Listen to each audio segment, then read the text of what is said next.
মাঝে মাঝে আমি যখন রাস্তা দিয়ে যাই তখন রাস্তা দিয়ে দেখি অনেক মুরব্বী যারা আছে তারা ভিক্ষা করতেছে। তখন আমি তাদেরকে জিজ্ঞেস করি যে কাকা আপনার পরিবারে কি কেউ নাই?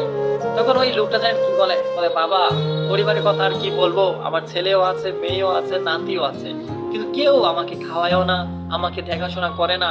আমি তোমার কি বলবো, খুব কষ্ট পাই তখন।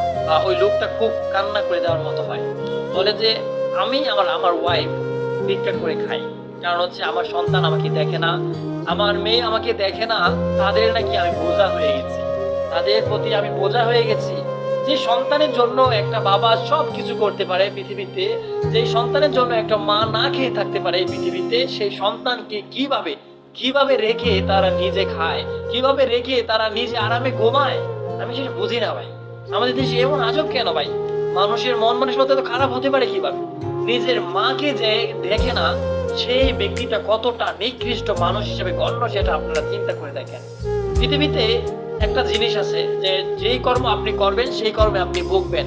আপনার জীবনটা শেষ বয়সে এরকমই যাবে, সেদিন হয়তো বা আপনি আফসোস করবেন আর বলবেন আমার সন্তানকে আমি কি না দেই, আমি আমার সন্তানকে কি না দিয়েছি, কিন্তু তারা আমাকে ভুলে গিয়েছে, তারা আমাকে আজকে রাস্তায় ঠেলে দিয়েছে। তখন আপনি বুঝবেন যে আপনার বাবা কত কষ্ট করেছে। তাই তাদের প্রতি যত্ন নিন। আপনার মা বাবা যদি একবার চলে যায়, আর ফিরে আসবে না ভাই।